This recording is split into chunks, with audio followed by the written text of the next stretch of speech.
Every church has a culture. And in that culture, there are ways that people will go about making decisions, ways that leaders go about making decisions. And we can go about making decisions from a business mindset, or we can go about making decisions from a spiritual mindset. When you go about making decisions from a business mindset, you end up making decisions based on the data, based on what it is that you perceive, based on input from other people, what you're hearing, maybe someone complains, and you're reactive to a complaint.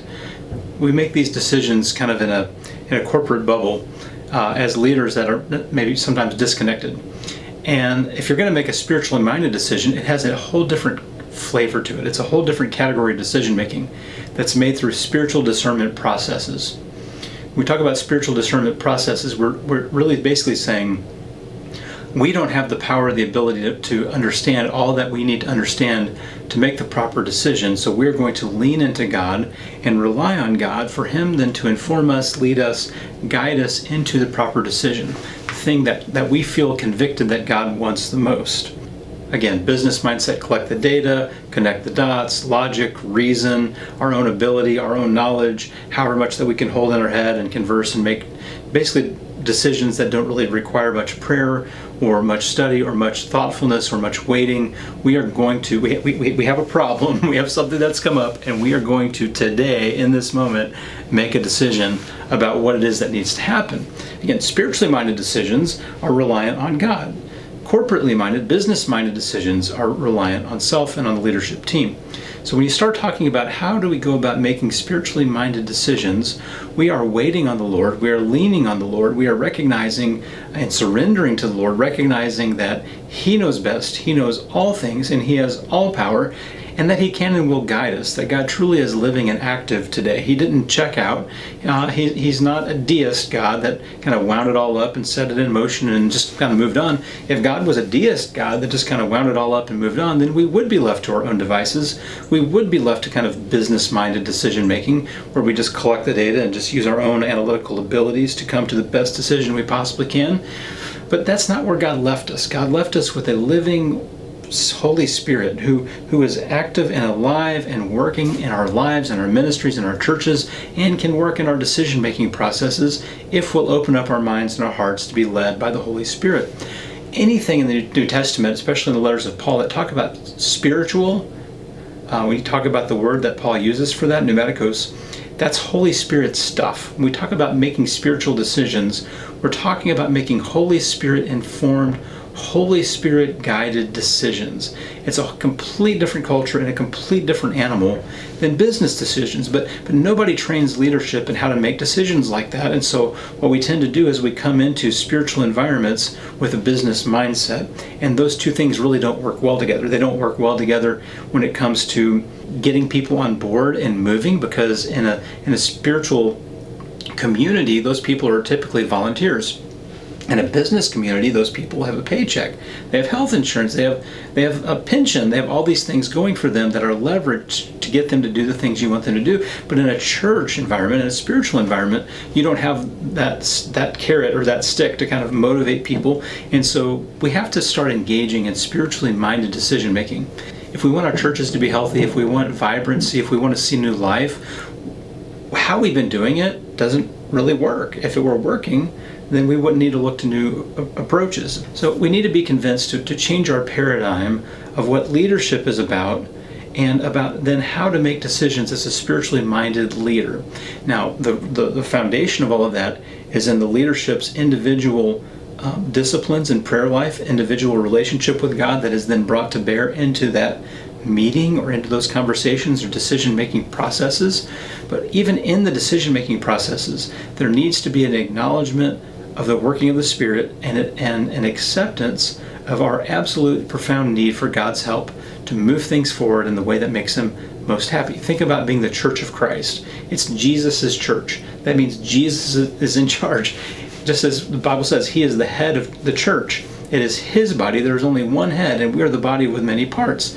So it belongs to Him. It is His, and therefore Jesus, through the work of the Spirit, should have some kind of say in the life and the direction, the decision-making of the church. So how do you go about doing that?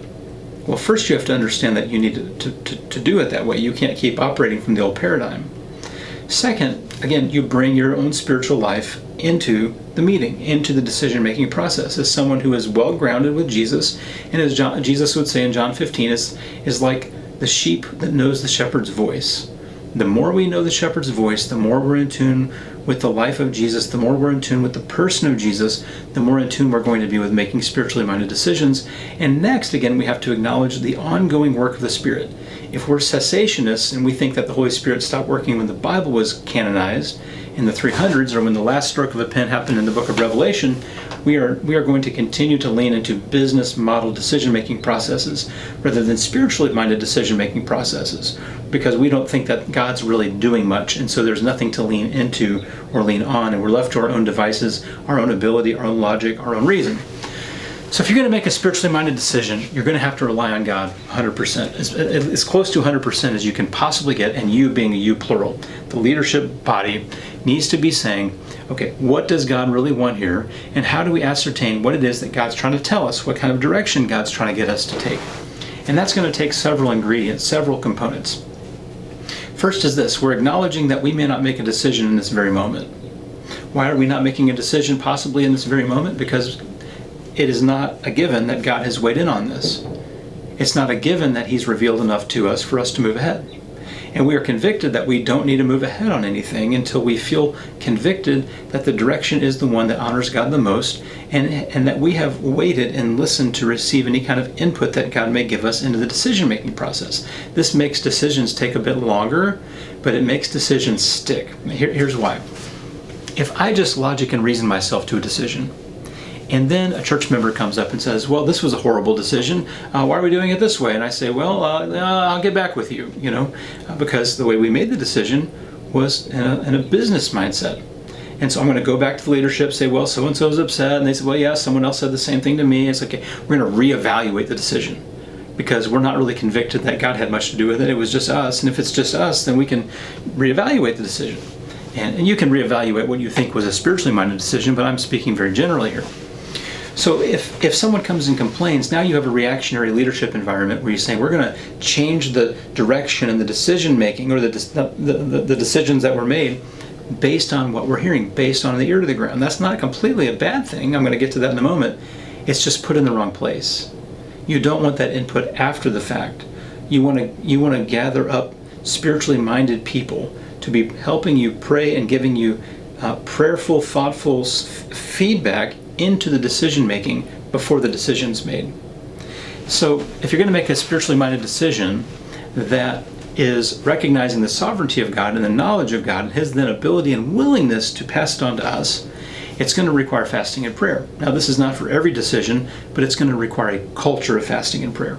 Because a culture of fasting and prayer is one where we are, again, recognizing that God is sovereign and that we are not, and that we must humble ourselves and submit ourselves to Him in all things. Once we do that, and once we're in that posture and position of regular fasting and a fasting rhythm, we are going to find that we are in a better headspace and a better spiritual space to make the kind of decisions that please Him most, and to be in tune with the shepherd's voice, as Jesus said in John 15, that the sheep know His voice. Sometimes we have leaders who don't really know Jesus' voice. They're not as connected with Him as they need to be, and so they can't discern the difference between the voice in their head and the voice of the Lord, or the voice of the devil and the voice of the Lord, and so things get muddled up and we end up making bad decisions because our processes are not what they should be. So we need a culture of fasting and prayer. We need a recognition of the reliance on the Holy Spirit and God's willingness and ability to tell us things, that God's not done talking, that we truly can pray and truly spend some time listening to see what it is that God's trying to convict us of. And we don't move forward until we feel convinced that this decision is what God wants most, or that it may not be time to make a decision because we do not have clear direction from the Lord. Whenever we review things from the past, we're reviewing the things that we didn't have conviction on, that we didn't have clarity on. There's so many times that we make decisions without stopping and praying. And saying, what does God really want here? God, if you would just allow us to know what it is that you really want most, what is it that would please you most? What is it that would make you the most happy? What is it that would honor you the most? What direction do you want us to take here? Should we do this or should we not do that? Sometimes there's a champion view of ministry, which is as long as you have a champion, go with it. So someone comes up and says, we need this ministry. And you go, are you willing to champion it? Yes, then go for it. That has some advantages in the sense of encouraging and sending people to do ministry. I like that. The problem with that is it can lack alignment with a specific focus that comes through convicted decision making. So someone comes along and they want to use effort to do something that doesn't really push forward the convicted direction through spiritually made decisions of the church body. And so sometimes there are things we have to say no to because they're distractions where they're going to take away resources from the vision. Now, if you're not convicted in the vision because you're making it from a business perspective and someone comes along, you're also not going to have the right kind of focus. You're going to say yes to all kinds of things that's going to take the church in hundreds of directions that's not really getting anybody anywhere. So when you make a decision from a spiritual discernment process, you're convicted in the decision that you made. If you remember just a moment ago, I said somebody comes up to you and says, well, I don't like that decision. You go, okay, back to the drawing board. Well, if you've fasted, if you've prayed, if you've gathered around spiritually minded people, if you've sought the input of people who you know are connected with God, if you've sought out the scriptures and try to find the truth, and you've asked God to show it to you, and you've spent time in prayer, and you've waited on the Lord, and then God, you feel very clearly as a team, as a leadership group, that God has given you clear direction. And then Joe Smith comes up to you and says, well, I don't like that. You know, you're not going to say, well, yeah, we'll get back with you on that. I can promise you that'll never happen again. You could say, well, here's why we made that decision. Here's what it took to make that decision. Here's the kind of processes that were involved. And here's why we believe that God gave us the answer that he gave us. You see how much better that is and how much more assuring that is to a congregation or a church about the direction of the church and the willingness of the leadership to submit themselves to God and to seek his guidance in the future directions of where the congregation is going. We need people who are determined to not make just business decisions, but to make spiritually minded, spiritually informed, Holy Spirit driven, confirmed decisions from a body of people who are dwelling in the Word, who have a rich prayer life, who, if they're physically able, have a fasting rhythm along with their prayer, to humble and submit themselves, to not be led by the flesh, but to be led by the Spirit, to not be led by reaction, but to be led by direction, God's direction, so that we are not just making decisions in a vacuum, and we're not just making decisions by our own ability, but by God's power, not by our own knowledge, but by the wisdom of God, not by our own desires for direction, but by God's desire for direction, because God's going to let you in on things that you would have never thought of on your own. So this is how we go about making spiritually minded decisions. It's a completely different culture. It's a different operating system than what we see in many groups.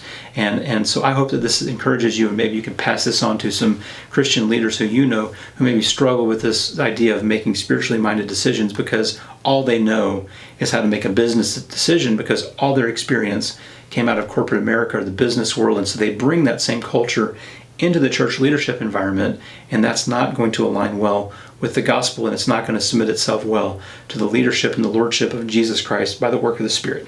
So thank you for watching. Please subscribe and comment below. Let us know how this is working for you. What kind of things do you do to make spiritually minded decisions? What kind of things do you consider, and how has God helped you with this process? Please share that in the comments so that we can benefit from shared collective experiences as we share our resources and share our collective knowledge and experience with the Lord in our walk, because they're not all the same. So we'll catch you next time. God bless you.